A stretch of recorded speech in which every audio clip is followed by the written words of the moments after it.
Hi, my name is Regina, and I'm from Central Virginia Sensory Enrichment.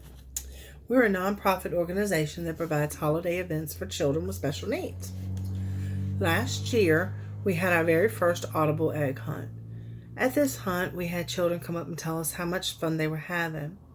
At that point, I knew that we needed to do something other than just visually impaired children. We needed to cover all areas of special needs. So we went nonprofit, and now we do everything solely on donations. So we appreciate you guys taking the time to watch this, and if you feel so compelled to help us, we appreciate that, and we will list that information at the end of the video. Today I'm going to show you how to make an audible egg. It used to be that the bomb squad would make these eggs and Virginia State Police would help, and they would be given to us. Well, unfortunately, they've run out of money to be able to do that so much, so I've been taking donations, and we'll be making audible eggs. What you'll need is a big egg, okay? You know, Pop Rocks come in these, little toys, different things, okay? And what you'll do is you will put a hole in the bottom big enough for your switch. And your switch has 2 connecting ends, okay? And you'll need a 9-volt battery connector. Of course, a 9-volt battery. And a little pizza stacker. Kids used to call those Barbie tables. Okay, so you will run this 9-volt connector down through the hole, but don't put the switch all the way in, because you're going to bring the red wire from the beeper up through that same hole and connect it to the other side. Okay, see if I can get this in here. My vision's not the best. Be careful with the soldering iron, because it will bite you and it will hurt. That I promise. The other day I got bit twice by it, and then today I got bit again. But you know what? The things that we do for our children, there's nothing in this world I wouldn't do. My daughter will be 4 next month, and she's completely blind. So, you know, I wanted us to have this audible egg hunt here. So, okay, so what I'm doing now is soldering this piece on here through that connector so that it doesn't come apart. Okay. Takes a little extra solder, because when they get jostled around, they can come apart if you're not careful. So this takes just a few more extra minutes, but it's worth taking the time to do it right. That way they're not coming apart quite as easily. Okay, let's see if I've got that. I might want another drip of solder. I'm sorry, I thought you guys could see, and you can't. Okay.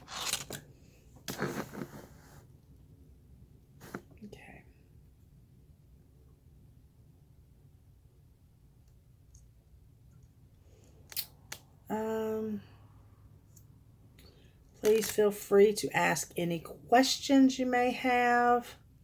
I'll try to keep checking this video and letting you know, and answering anything that I possibly can.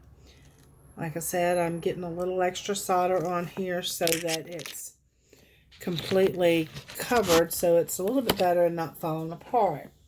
Right now I need to clean off my soldering iron just a touch. Because if you use the same soldering iron for the plastic, it gets a coating over it, and it's not going to get quite as hot, and your solder is not going to melt. So just know that, you know, you might want to have 2 soldering irons, one for your plastic to put the holes in, and one for the solder. Okay, let's try this again.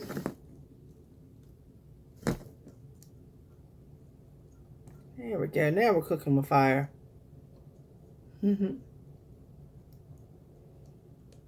we go. And a little bit right here.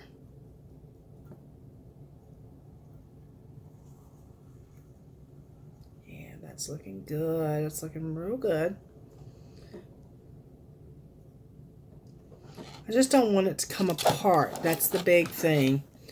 You don't want it to come apart while the kids are playing with it. And then one minute it's beeping and then it's not beeping anymore.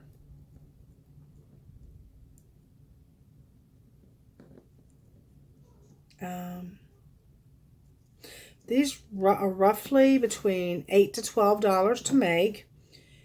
Danny over at Electronics Repair Center here in Lynchburg graciously donated us some beepers. So we're very thankful for him, because the beepers I had ordered were a continuous beep, and those don't work. You need one that pulses, or it's an intermediate beeper. Don't get a consistent one, because if it's constantly beeping, it doesn't work. Okay, now, next step, set that down carefully. You put your switch in through the hole that you've made, and hopefully you've made it big enough. You want it to be snug, but you still want it, you gotta have it big enough, but snug enough that it's not gonna fall out, okay? Then you're going to connect your two black wires. These are known as your negatives, right? Your reds are your positives, your blacks are your negatives.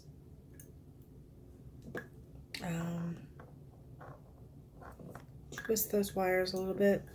Now, I'll tell you that some people just twist and tape.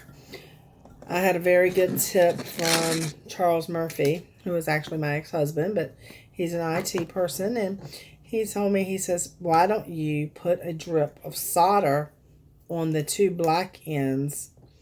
That way, they're not gonna, if they jostle that, it's, you know, just the tape, it's gonna come apart.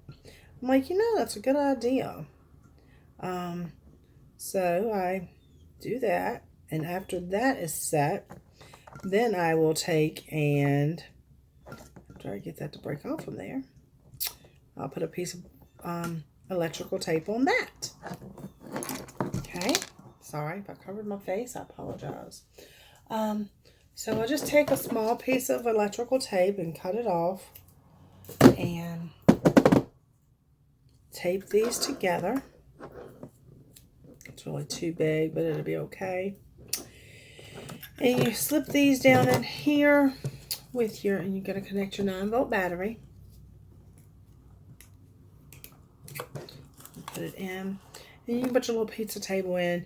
And normally I'd have like a rubber band and I'd tape it to this so it's not all jostling around so much.